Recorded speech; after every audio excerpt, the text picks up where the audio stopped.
Okay, recording na tayo. Tara, sabayan mo ako mag-solve. Tingnan mo kung tama yung solutions mo dito sa practice problems na to.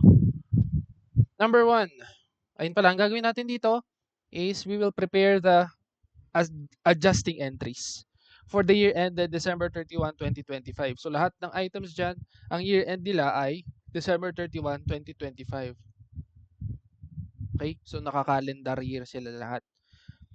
Gagawin natin yung entry sa December 31, 2025 o sa end ng accounting period. Okay, number one. So depreciation muna tayo. No? Yung first 10 items ay depreciation. Tapos yung next 10 items ay for doubtful accounts. So number one, a delivery truck was purchased on January 1, 2025 for 1,200,000. It has an estimated useful life of 5 years and a residual value of 200,000. So ang gagawin mo, kuhanin mo yung cost, 1,200,000 minus the salvage value o yung residual value na 200,000. Ganun din yan ha. Salvage value, residual value, parehas lang yan. Tapos, divide mo sa useful life na 5 years. Makukuha mo dito yung annual depreciation niya, which is, so 1 million minus 1,200,000 minus 200 is 1 million. Divided by 5 years, this is 200,000. Yan yung annual depreciation. Eh, kailan ba niya binili? January 1. Okay? So, sa start ng year niya binili, and mag-a-adjust ka ng December 31, 2025, so naka-isang buong taon siya. So, yung 200,000 na yan, yan na. Mismo yung expense mo. So, debit, depreciation expense, credit, accumulated depreciation, 200,000. Doon lang, kasimple. Okay? So, buong 200,000 yung i-expense mo kasi isang buong taon niya pinakinabangan yan. Mula January 1 hanggang December 31. So, kahit bilangan mo yan, isang taon yan. Okay, lahat ba? Nasagutan yun? Pumuso ka nga kung nasagutan mo yung number 1. Okay, yan, very good. Tara, tuloy natin. Number 2, office equipment costing 450,000 was acquired on July 1, 2025. It is expected to last for 8 years with no salvage value. So, ganun pa rin yung gagawin mo. Cost, 450,000 minus salvage value. So, minus 0. Okay, wag mo na ilagay. Kasi 0 daw. No salvage value. Divided by 8 years. So, 450 divided by 8 years, makukuha mo yung annual depreciation na 450 divided by 8, this is 56,250. Okay? Kaya lang, ito ay annual depreciation, pang isang buong taon. Eh, kailan ba niya binili yung office equipment? July 1 niya lang yan binili. So, bibilang ka lang mula July, no? Kasi sa start yan ng July in-acquire. So, bilangin mo mula July. So, July, August, September, October, November, December. So, ginamit mo siya for 6 months. Okay? 6 months ginamit, no? Until December 31, 2025. So, itong annual depreciation of 56,250, multiply mo sa 6 over 12. 6 months over 12 months. Okay? So, para makuha mo yung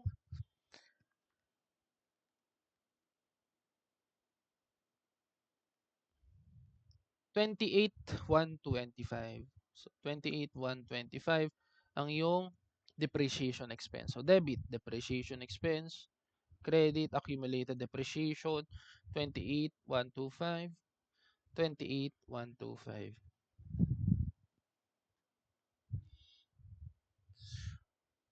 Sige, pumuso ka ulit kung nakuha mo yung sagot doon.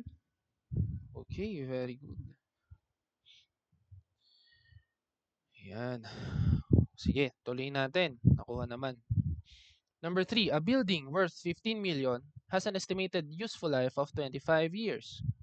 The company uses the straight line method. As of January 1, 2025, the accumulated depreciation was 3 million. Record the depreciation for 2025.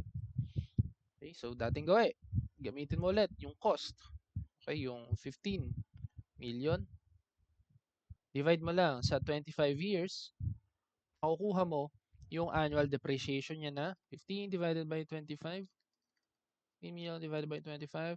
This is 600,000 per year. Okay? Yan yung annual depreciation niya.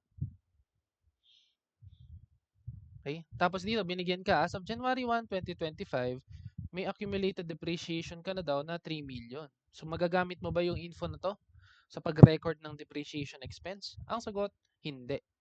Okay? Para saan yung information na yan? So, pinakita lang na information na to na as of January 1, 2025, meron ng 3 million sa accumulated depreciation na related dun sa building. Ibig sabihin, tumakbo na yung depreciation expense, no, ng January 1, 2025. Ibig sabihin, in-acquire yung building na to before January 1, 2025. Okay? So, ang hinahanap mong expense kasi is for December 2025, di ba? So, yung para sa isang buong taon. So, kung yung in-acquire yung building na yan before January 1, 2025, ibig sabihin, buong taon mo rin siya i-depreciate ngayong 2025. So, ang depreciation expense mo will be 600,000. So, debit depreciation expense, credit accumulated depreciation, 600,000. Okay. Ngayon, pwede kang tanungin ni problem, how much is the accumulated depreciation as of December 31, 2025? So, kapag tinanong ko ng ganon, isama mo siya doon sa 3 million. Okay? Kasi ang accumulated depreciation, tandaan mo, isa yung permanent account na makikita mo sa balance sheet. To be specific, isa siyang contra asset account. Okay? So, ang normal balance niya is 3 million. So, para ipakita mo yung balanse ng accumulated depreciation for the year ended December 31, 2025, pwede ka mag-prepare ng T-account. So, gawa tayong T-account. So, ito ay T-account ng accumulated depreciation. So, AD na lang lagay natin dito. AD. Okay? So, kung ang accumulated depreciation mo daw ay may 3 million na balance as of the beginning of the year, which is yung January 1, 2025, para i-plot yan sa T-account, ilagay mo siya dito. 3 million. Bakit naka-credit? Kasi nga, ang normal balance ng isang contra asset account ay credit. Okay? So, yung 3 million na yan, naka-credit yan. Okay? Next, ang entry mo for the year ay ito, di ba? So, depreciation expense, debit, 600,000. Credit, accumulated depreciation, 600,000. So, for the year 2025, nagdagdag ka sa accumulated depreciation mo ng 600,000. So, para ipasok yan sa T-account, i-credit mo ulit. Credit, 600,000. This is pertaining to the adjusting entry you just made. Na ito, you know. Okay? So, pag tinanong ka nga kung magkano ang accumulated depreciation as of December 31, 2025 after the adjustments, ang magiging sagot mo ay 3,600,000. Okay? Nasundan yon? Puso ka nga kung nasundan yon. Kung hindi, kung may kailangan i-clarify, unmute ka lang. Okay, nasundan naman. Okay, sige. Ngayon, may i-add lang ako, no, additional na info lang din or siguro new skill para sa future, no, kung sakali mang matanong ka ng isang medyo challenging na problem. Kapag binigay sa iyo lahat ng info na to, hindi ka binigyan dyan ng acquisition date, di ba?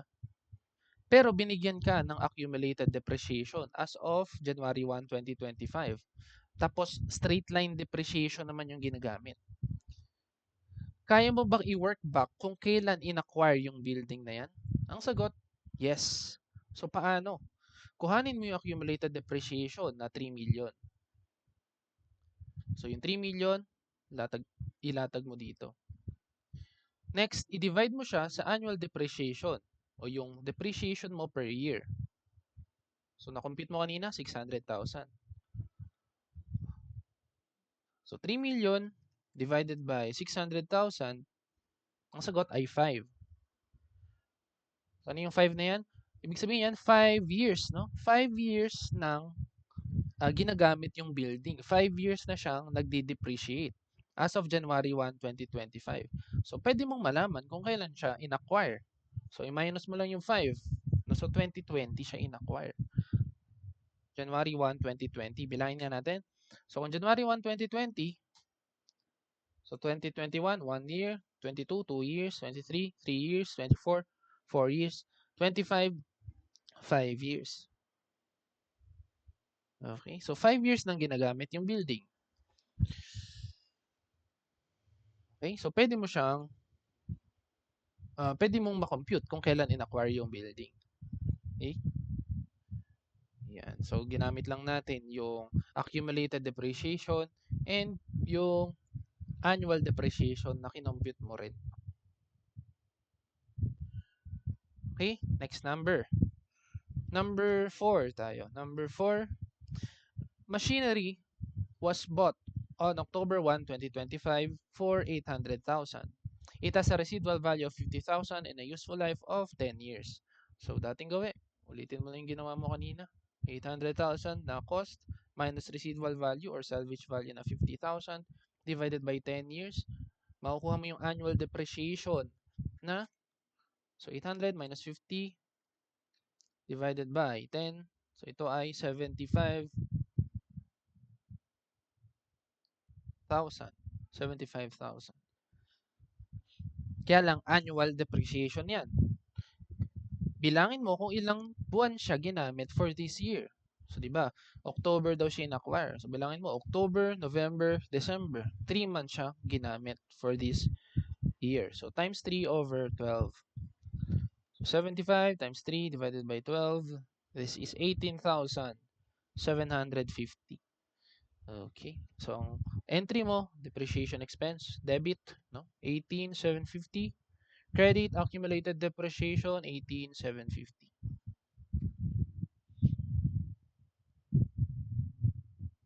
Okay? So, madali lang naman, no? Straight line lang naman tayo. Next, number 5. On April 1, 2025, the company acquired specialized tools for 120,000.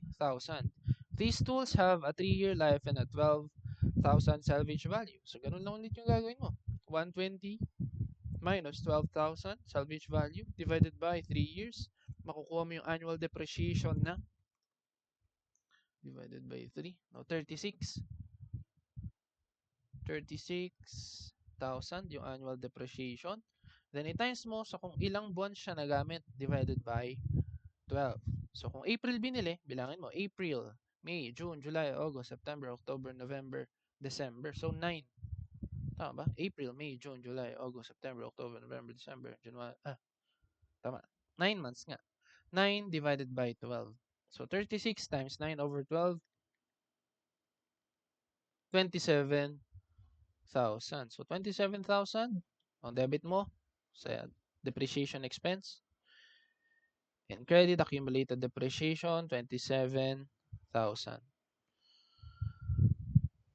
Yun, dali lang, no? Dali lang ni depreciation, straight line. Next, number 6. A computer system costing 90,000 was purchased on September 1, 2025. So, 90,000 yung cost. It has a 3 useful life and no residual value. So, wala kang ibabawas na residual value. Diretso divide ka na sa 3. So, 90 divided by 3. This is 30,000. Yan yung annual depreciation mo. Times mo sa kung ilang buwan na gamit. So, September na acquire. September, October, November, December. So, 4 over 12.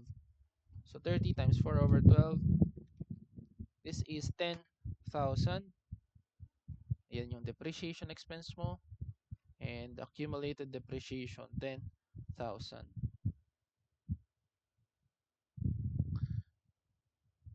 Okay? Sige. Sa number 6, mag-assume tayo ng panibagong scenario.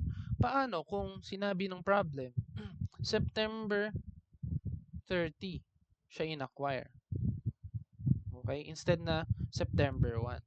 Magkano kaya yung magiging depreciation expense natin. So kung ganito, September, sa dulo na ng September in-acquire, wag mo nang bilangin yung September na month, no? So year end ay ano na, month end na kasi yan eh. So ang bilang mo, diretso ka na ng October, no? October, November, December. So magiging 3 months na lang yung pakinabang mo dun sa computer system. So yung 30,000 times mo sa 3 divided by 12, ito ay magiging 7,500. Okay? So yun yung magiging difference, no? Kapag beginning of the month or end of the month siya in-acquire. Okay? Yan. So ang general rule dito sa depreciation, patayin nyo na mabura. Yan. Sa first half ng buwan, so mula September 1 hanggang 15, i-assume mo yan na beginning of the month in-acquire. Okay? So beginning of the month in-acquire yung PPE. So kapag September 1 to 15, kasama sa bilang yung buwan ng acquisition, which is September. So September, October, November, December, 4 months yung bilang mo dyan. E paano kung September 16 hanggang 30, yung pangalawang kalahati, yung second half ng buwan, doon siya binili. So ang assumption dyan ay ending. So in-acquire siya at the end of the month.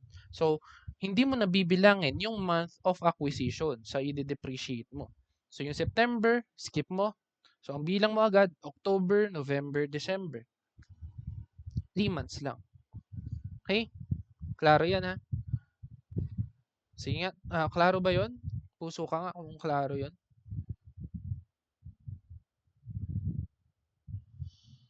Okay, so clear naman.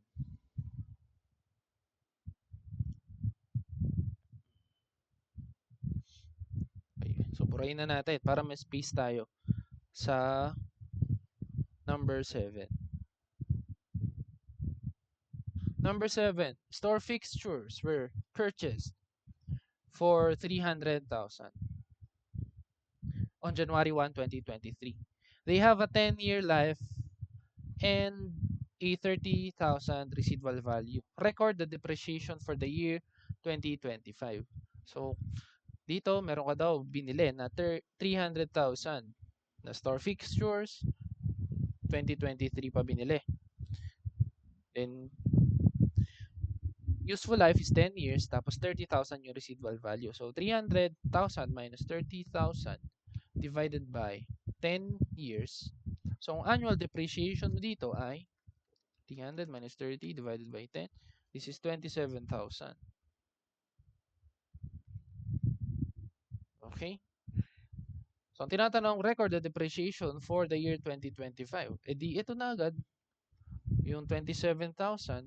So, i-record mo siya. Debit, depreciation expense, 27,000. Credit, accumulated depreciation, 27,000. Okay? So, dito, sa number 7, pwede kang tanungin ng problem. How much is the accumulated depreciation for or as of 2025? So, tatanungin ka, no? Magkano na kaya ang accumulated depreciation as of 2025? Okay? So, bilangin mo ilang years na siyang ginamit. So, kung January 1, 2023 yan binili, so bilangin mo, yung 2023, 1 year. Yung 2024, pang second year. Then yung 2025, pang third year. So, ibig sabihin, 3 years nang ginagamit yung fixture as of December 31, 2025. So, kung 3 years na siyang ginagamit, edi 3 taon mo siyang i-depreciate ng 27,000 per year. So, yung accumulated depreciation, okay, for 3 years is just 27,000 times 3. 27 times 3, this is 81,000. Pag tinanong ka lang naman na kung how much is the accumulated depreciation of the store fixtures. So, 81,000. Next, pwede ka ring tanungin, how much is the net book value of the store fixtures as of December 31, 2025? So, pag net book value yung tinatanong, kuhanin mo yung acquisition cost. Tapos, i-minus mo yung accumulated depreciation. Eh, ano gagawin mo sa residual value? Huwag mong pansinin yan kapag net book value yung tinatanong. So, 300,000 minus 81,000. So, this would be 219. So, 219 ang net book value ng iyong store fixtures as of December 31, 2025. Okay?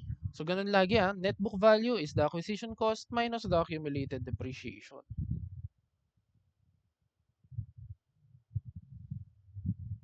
Yun.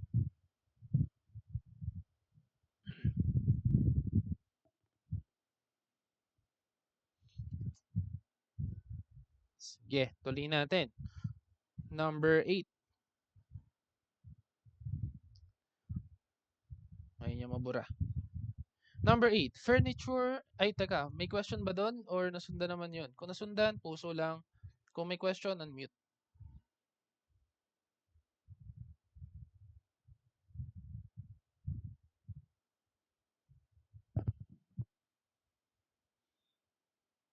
No, walang pumupuso. May question ba?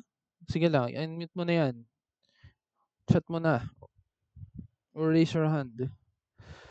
Okay, nasundan naman. Ayan, may pumuso na.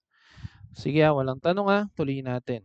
Number 8, furniture and fixtures worth 240,000 were acquired on May 1, 2025. So, bumili ng furnitures and fixtures.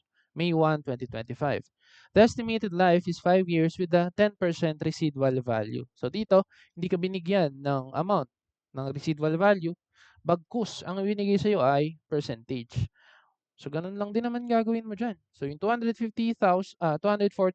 pala na cost, i-minus mo yung 10%, the residual value.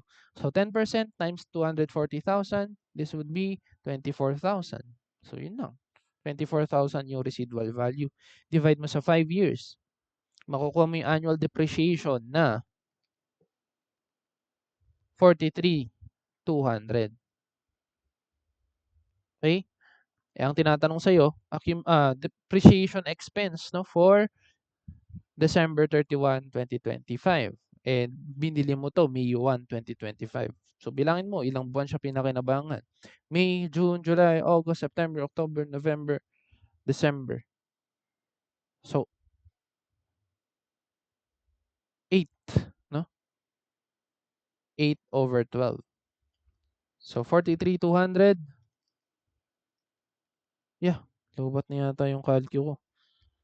43,200 times 8 over 12. 28,800. So, ito ang iyong depreciation expense and accumulated depreciation, 28,800. Number 9. An asset was acquired for 500,000 on February 1, 2025. It has a salvage value of 50,000. Monthly depreciation is calculated at 7.5. Okay, record the adjustment for the year. So dito, binigyan ka ng monthly depreciation, tapos acquisition cost, pati ng salvage value. Hindi ka binigyan ng useful life. So tingnan nga natin. 500,000 minus 50,000 divided by useful life dapat, no? Kaso nawawala. So lagay mo dyan, X is equal to 7.5. Kaya lang yung 7.5 ay monthly depreciation.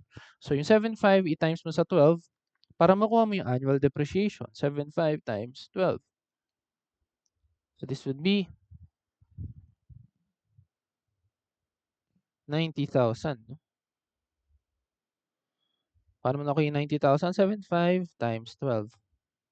Okay? Yan. So, pag tinanong ka kung ilang taon yung useful life niya, i-work back mo. So 500,000 minus 50,000 divided by 90,000, the answer is 5 years, no? Yung useful life. Useful life is 5 years, no? Paano mo nakuha? Winwork back using the given. Pero dito ang tinatanong lang naman, record the adjustment for the year. So yung 7.5 na monthly, so yung monthly depreciation mo, times mo lang sa kung ilang buwan siya pinakinabangan for that year. So February siya nag-start. February hanggang December. February, March, April, May, June, July, August, September, October, November, December. So 11 months. So 7.5 times 11 months. Ang iyong depreciation expense ay 7.5 times 11, 82,500. So depreciation expense, debit, 82.5. Credit, accumulated depreciation, 82.5. Okay. Then last number. A warehouse extension was completed on November 1, 2025. So November 1, natapos yung warehouse extension at a cost of 2,400,000. Okay? So natapos yung construction nitong warehouse extension November 1, 2025. So dito siya magsa-start mapakinabangan ng company. So November 1. It has a useful life of 20 years and no residual value. So kuhanin natin yung annual depreciation niya. 2,400,000 divided by 20 years. Ang annual depreciation ay 120,000. Okay? Kaya lang, ilang buwan ba siya pinakinabangan? So November and December, 2 months. So times 2 over 12. So ang sagot dito ay 20,000. So to record, debit depreciation expense, credit accumulated depreciation, 20,000. Yun. So yun ang sagot sa mga depreciation problem. Kung walang tanong, pumuso. Kung may tanong, mag-unmute.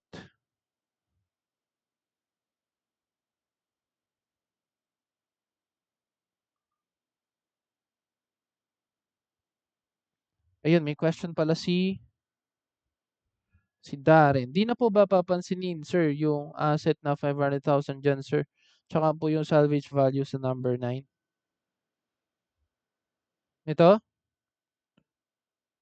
Kasi given na eh. Given na yung monthly depreciation, no? 7.5. So, 7.5 times 11 lang. Makukuha mo na yung depreciation expense. So, binigay itong salvage value at saka itong depreciation expense per month para makompute mo yung useful life. Ito.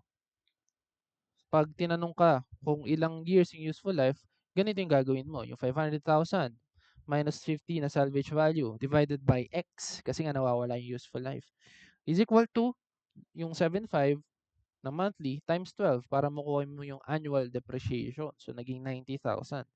So, para mapalabas mo yung useful life, yung 90,000 na to ay ilipat mo dito. So, pagpapalitin mo sila ng pwesto. Bali, yung numerator, the same. Pero yung denominator dito would be 90K. Tapos yung tabi ng equal sign would be the X. Okay, so 500 minus 50 divided by 90,000 is equal to X, which is yung 5 years. Ganun siya. Okay, pero dun sa problem kasi, ang pinapahanap lang naman yung expense. So, ito na yun. 82.5.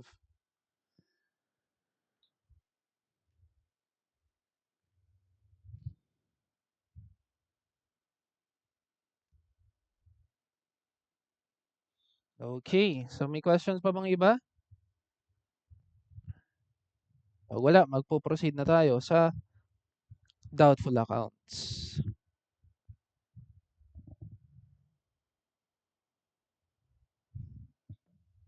Okay, mukhang wala nang tanong, no?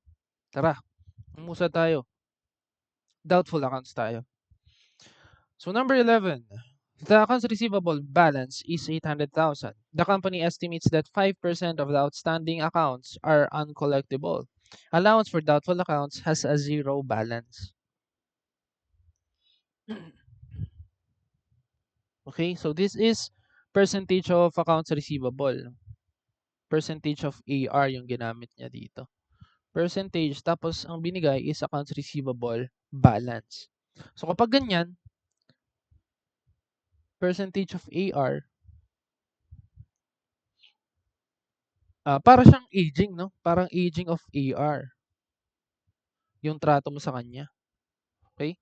So bali, bibigyan kasi ng certain percentage yung uncollectible na accounts receivable. So para siyang sa aging, no? So kapag aging of AR nga, ang makukuha mong sagot is the required balance. Okay? So gawin natin 800,000 times 5%.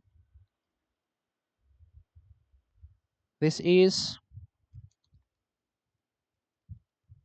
40,000. Okay? So gawa kang T-account ng allowance for doubtful accounts. Gawa kang T-account ng ADA. Again, ang ADA, yan yung contra asset account ng receivables. So, yung na-compute mo dito, yung 40,000, since percentage of AR yan, okay, iba yung percentage of AR sa percentage of sales, ha? Okay, nasan ba dito ang may percentage of sales? Ito, yung 14 ay percentage of sales. Okay? Take note, ha? Iba ang percentage of AR sa percentage of sales. So, pag percentage of AR, ang makukuha mo dyan is yung required ending balance. So, tingnan natin, ha? Yung 40,000, dito mo ilalagay. 40,000. Okay? Next, allowance for doubtful accounts has a zero balance. Uy, nagkataon, zero balance yung allowance for doubtful accounts. So, wala kang beginning balance dito. Therefore, yung magiging adjustment mo would be the same, no? 40,000 din. So, debit, doubtful accounts expense, credit allowance for doubtful accounts na 40,000.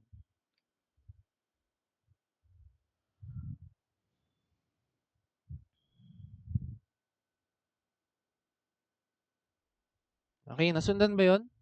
Puso ka nga pag nasundan.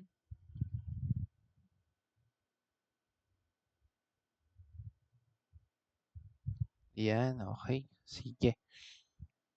Next, number 12. Accounts receivable has a balance of 1.2 million. The company estimates 3% to be doubtful. So ito na naman ay percentage of AR method. Okay? So percentage of AR. So kapag percentage of AR, tandaan mo lagi, pag percentage of AR, ang makukuha mo ay yung required ending balance ng allowance for doubtful accounts. Okay? Sige. Para nga mas matandaan mo siya.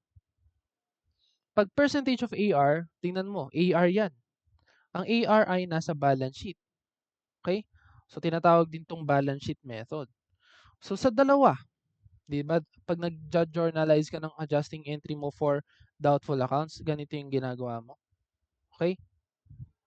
So, sa dalawang account titles na to, yung isa, doubtful accounts expense, yung isa, allowance for doubtful accounts. Alin dito ang balance sheet? Ang sagot, yung ADA. So, ito ang balance sheet account. Yung doubtful account expense kasi, from the name itself, expense yan. So, makikita mo yan sa income statement. Okay? So, kapag percentage of AR, si AR ay sa balance sheet mo nga makikita, ang makukuha mong sagot is the required balance in ADA. Okay? So, pag percentage of AR, balance sheet method, therefore, ADA yung mapapalabas mo dyan. Required balance ni ADA. Okay? Kapag percentage of sales method naman yung gamit, since yung sales ay income statement item, and pag nag-a-adjust ka dito, ang income statement item na gamit mo is si doubtful account expense. So, pag percentage of sales method ang gamit mo, ang mapapalabas mo is yung doubtful accounts expense agad. Okay? Para hindi ka na malito. Okay, percentage of AR, balance sheet method. So, ADA ang lumalabas kasi yun yung balance sheet dyan. Kapag percentage of sales method naman, income statement method siya. So, ano ba ang nasa income statement? E di yung doubtful accounts expense. So, DAE agad yung mapapalabas mo dyan. Okay, so tuloy natin. So, yung AR nga has a balance of 1.2 million. The company estimates 3% to be doubtful. So, meron siyang 1.2 million dito times 3%. Okay? So, 1.2 million times 0.03. This is 36,000. Okay? So, since percentage of AR nga siya, ang mapapalabas mo is ADA. Okay? Yung 36 na yan ay required ending balance ng ADA. Ay, bakit dyan ko nilagay ang ADA? Dapat 36,000 ang ilagay natin dyan. 36,000. Okay. Next, tuloy mo yung pagbasa sa problem. The allowance for doubtful accounts has an existing unadjusted credit balance of 5 million, ay 5,000. So, meron daw existing credit balance yung allowance for doubtful accounts. So, ilagay mo yan. So, yung allowance for doubtful accounts daw, merong credit balance na 5,000. Okay? So, hanapin mo kung ano yung dapat mong gawing adjusting entry para makarating ka sa 36. So, meron ka ng 5 currently. Para makarating ka sa 36, kailangan mo pa ng 31 na doubtful accounts expense. So, yun yung gagawin mo ditong entry. Doubtful accounts expense is equal to 31,000. Okay, credit allowance for doubtful accounts, 31,000. Yun. Sige nga, puso ka kung nasundan.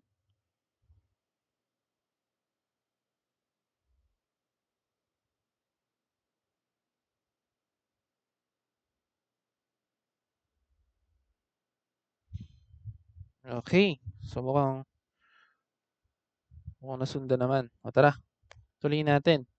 Number 3 tayo. So, si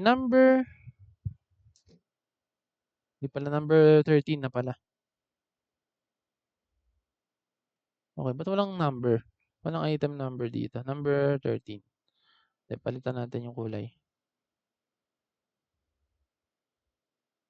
Itim.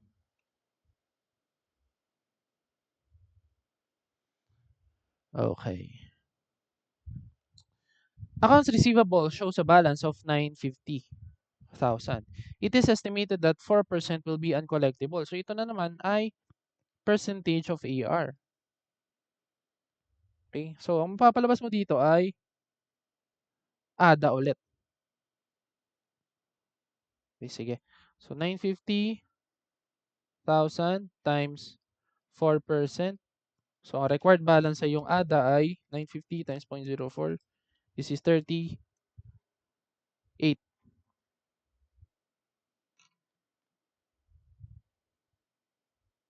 38,000 ba? Tama, 38,000. So, gawa ka ulit ng T account ng ADA. Gawa kang T account dyan. Ang required ending balance mo daw ay 38,000. Tuloy mo yung pagbasa. The allowance for doubtful accounts is an existing unadjusted debit balance naman to. Debit balance of 2,000. So, pag debit balance, dito mo ilalagay. Yun nga yung debit side. Okay? So, pag ganyan, pag opposite side sila, okay, para mapalabas mo kung magkano yung dapat mong i-entry dito, pag-plusin mo yung 38 at yung 2.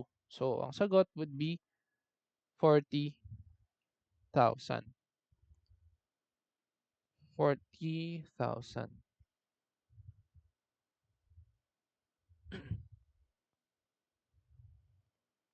Okay? So, to check, 40,000 minus 2,000, this is 38. Okay, so yun yung sagot sa number 13. Ayun, lumitaw na yung number. Galing ah. Kanina nawawala yung number. Ngayon, lumabas siya.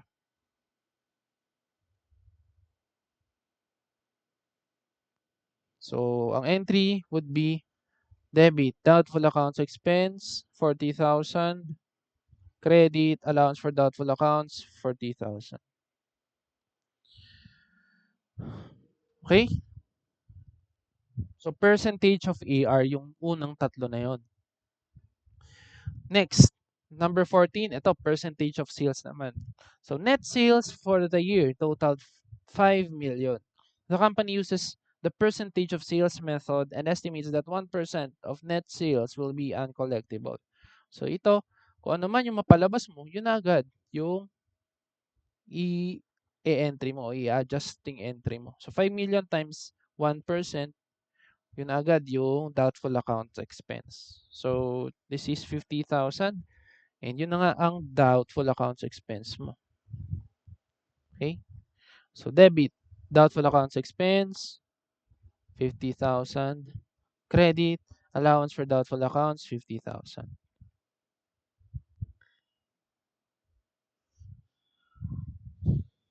Okay? So, mas madali ang percentage of sales, no? Kesa dun sa percentage of AR o yung aging. Next, number 15.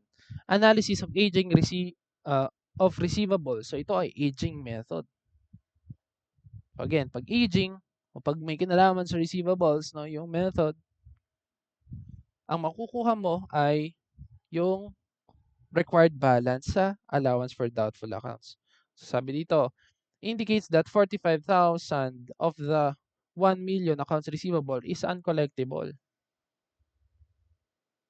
Okay, so ito na daw yung resulta nung aging analysis. So, gawa ka ng T-account. So, allowance for doubtful accounts. So, nag-perform na siya ng aging analysis and sabi nung aging analysis, 45,000 daw yung uncollectible. So, yung 45 na yan, lagay mo as ending balance ng ADA. Okay? Next, the allowance for doubtful accounts has a credit balance of 12,000. So, meron daw siyang credit balance na 12,000.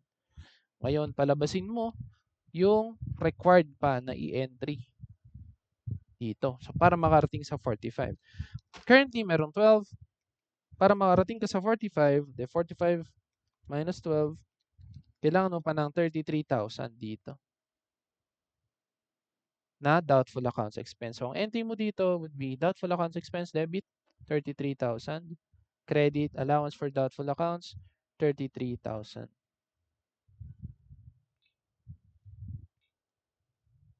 Nasusundan ba so far? 11 to 15? Puso ka nga.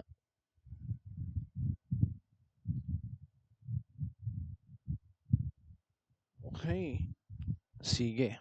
So, pwede ituloy, no? Tuloy natin. Number 16 na tayo. Using the percentage of credit sales method, uy, ito, percentage of sales ulit.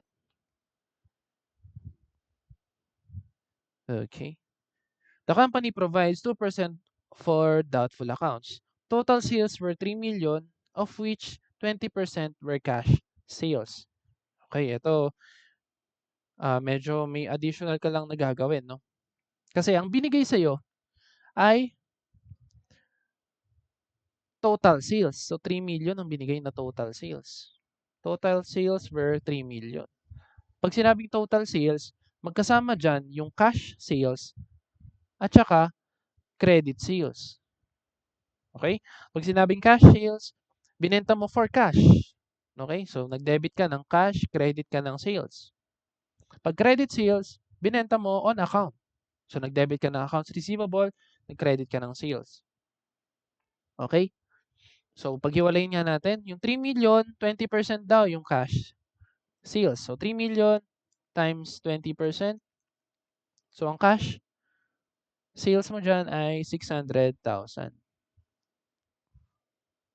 So, yung natitira o yung 80%, credit sales yun. So, 3 million times 80%, 2,400,000 ang credit sales mo.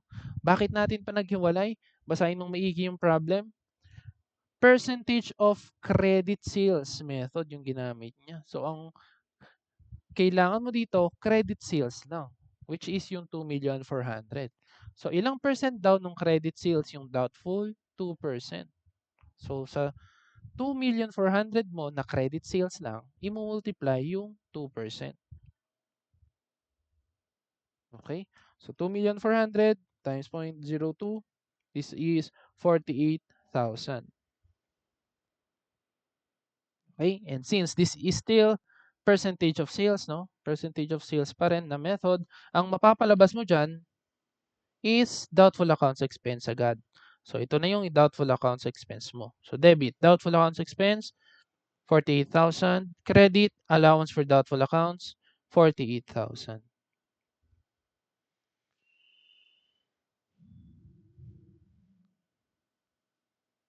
Okay?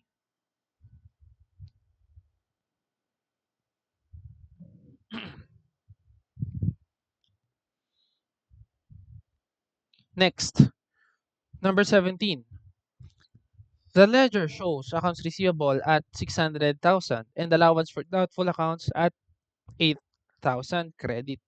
The company wants to maintain the allowance at 6% of the receivable balance. So ito na naman 6% of the receivable balance. Therefore, this is percentage of accounts receivable.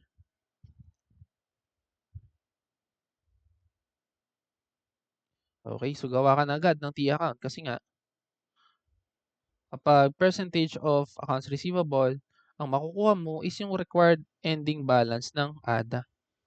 So sabi diyan 6% daw ng receivable. Eh magkano ba yung receivable? 600,000. So 600,000 times mo sa 6%, ang required ending balance ay 36,000. Okay? Eh currently, meron ka daw na allowance for doubtful accounts na 8,000 na naka-credit. So lagay mo lang dito, 8,000 credit. Then squeeze mo kung ilan pa o magkano pa yung dapat mong ilagay sa doubtful accounts expense. So 36 minus 8, this is 28,000 pa. Therefore, ang entry mo sa number 17 is doubtful accounts expense debit, 28,000. Credit allowance for doubtful accounts, 28,000. Yun.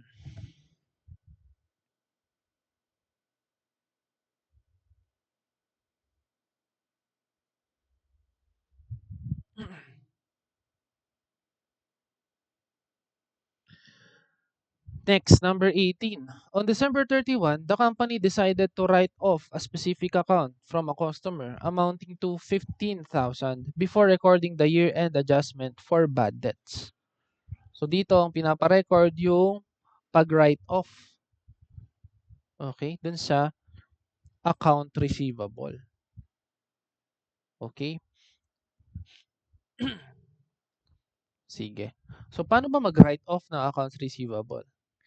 Kasi so far ang ginawa natin dun sa mga previous na items natin, nagre-record lang tayo ng allowance for doubtful accounts. Okay? Kasi hindi pa natin sure kung hindi siya makokolekta or hindi. No? In-estimate lang natin. For example, sa number 17, nag-estimate ka lang na 28,000 yung magiging uncollectible na receivable. Okay? Eh paano kung naging sure ka na talaga na hindi siya collectible, yung 28,000. Naging certain ka na, absolutely certain ka na hindi siya makokolekta. So, doon na papasok yung pagra-write off doon sa mismong account na yun. Okay? So, paano ka magra-write off? Yung allowance account, i-debit mo. Allowance for doubtful accounts. Naka-debit yan. Okay? Then, i-credit mo yung accounts receivable na related. Okay? Yan. So, pag sinabi kasing write-off, tatanggalin mo na sa accounts receivable mismo. And yun nga yung ginagawa ng credit na yan sa accounts receivable. So, tinatanggal mo na sa account receivable yung amount na uncollectible. Okay? So, dito sa number 18, on December 31 daw, the company decided to write off a specific account from a customer amounting to 15,000 before recording the year-end adjustment for bad debts.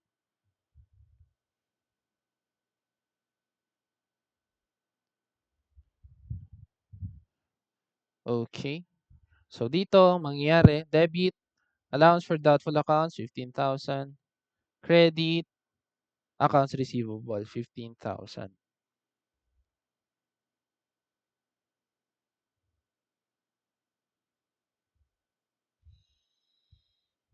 Medyo confusing pala yung number 18. Bakit before recording the year-end adjustment for bad debts? So nag-write off ka na nang hindi ka pa nagre-record ng year-end adjustments. So hindi ka pa nag-e-expense. So dapat ang debit mo pala dito hindi allowance account. Dapat expense. So dapat meron ka ditong doubtful accounts expense na 15,000. So parang direct write-off method yung ginawa dito. Direct write-off. Okay, direct write-off method. Okay, so debit, doubtful accounts expense, credit, accounts receivable, 15,000. Okay? So ganun yung gagawin mo kapag hindi pa nagre-record ng year-end adjustments for bad debts, no? Eh paano pag nag-record na ng year-end adjustments? So ibig sabihin, nag-record na ng doubtful accounts expense. For example, debit DAE, 15,000. Credit allowance for doubtful accounts, 15,000. The usual entry. Ayun, no? Yun yung usual na ginagawa mo. Okay? So, ibig sabihin, na-record mo na yung year-end adjustment for bad debts. Tapos, bigla mo na-realize na kailangan mo na pala talaga siyang i-write off kasi absolutely certain ka na hindi mo siya makokolekta. So, magiging entry mo ngayon, debit, allowance for doubtful accounts, 15,000. Credit, accounts receivable. So, dito papasok yon yung entry na pinakita ko kanina. No? So, credit, accounts receivable. Okay? So, dito pinakita mo na nag-entry siya, nag-adjust siya for the bad debts, no? Ito, doubtful accounts expense. Tapos, bigla siya naging certain na hindi na siya collectible. So, inalis yung ADA na naka-credit, okay? Tinanggal siya by debiting it. Then, tinanggal yung accounts receivable na related doon. So, tanggal na talaga yung accounts receivable. Hindi lang hindi lang yung allowance yung magde-deduct sa kanya, no? Yung mismo accounts receivable na write-off na. Okay, so yun yung number 18. Yan dito, baka may question ka, no? Kasi medyo confusing pala tong number 18. Kung may question, unmute or chat sa chat box. Kung wala, heart reacts.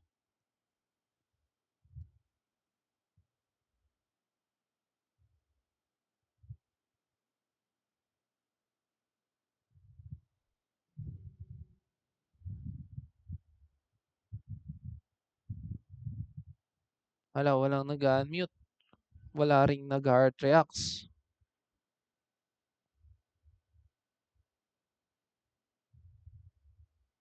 Ayun, meron na. Okay, sige. Tuloy natin. Number 19, last two items. So, number 19, after a review of the aging schedule, the required allowance is determined to be 35,000. Tama ba 35,000? Natakpan pala. Tama, 35,000. The allowance for doubtful accounts currently has a debit balance of 4,500. So, ganun lang ulit. Kuha ka lang T account ng ER, ay ng ADA pala. Required balance is 35. Tapos may debit balance daw yung allowance for doubtful accounts na 4 or 5. So, para makarating ka sa credit balance na 35,000, i-plus mo, no? 35 times 4 or 5. This is 39,500. And yan yung doubtful accounts expense mo. Debit, doubtful accounts expense, credit, allowance for doubtful accounts, 39,500.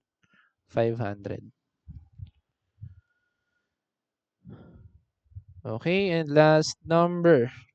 Total credit sales for the period were 2,500,000. The company estimates uncollectible accounts at 1.5% of credit sales. Uy, ito ay percentage of sales.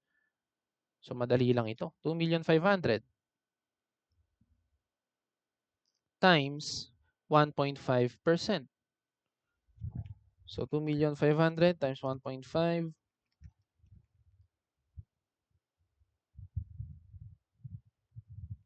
This is 37,500.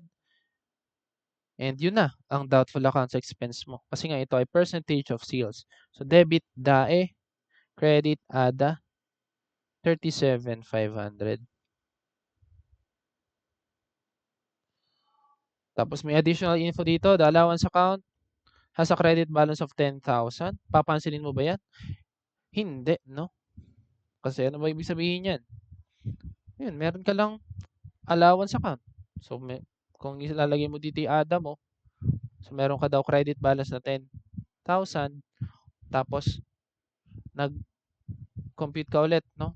For allowance this period. So, nakuha mo yung 37,500 na doubtful accounts expense. So, magiging ending balance ng ADA mo ay 47,500. Okay. Ganun lang siya. Ayun. Save natin to para ma-upload din natin. Ayun, yung self-review questions mo. May question ba dito? Kung meron, unmute or chat lang sa chat box. Kung wala, pumuso ka. Okay, wala, no? Mukhang seat work ready ka na, no? Ang gawin mo, mag-practice ka pa rin. Mag-practice ka pa rin on your own. Magsagot ka na magsagot para maging ano ka, praktisado ka sa entries na to. Sir, sa inyo po yan? Yes, i-upload ko to. Yung recording, upload natin, no? Tsaka itong annotated.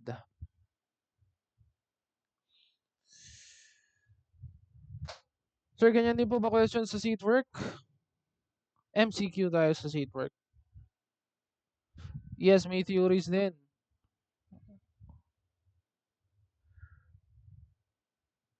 Yan.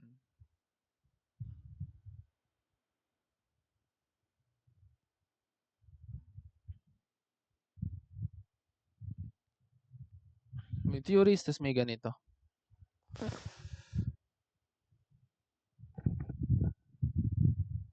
Yung theory naman, concept din na related dito.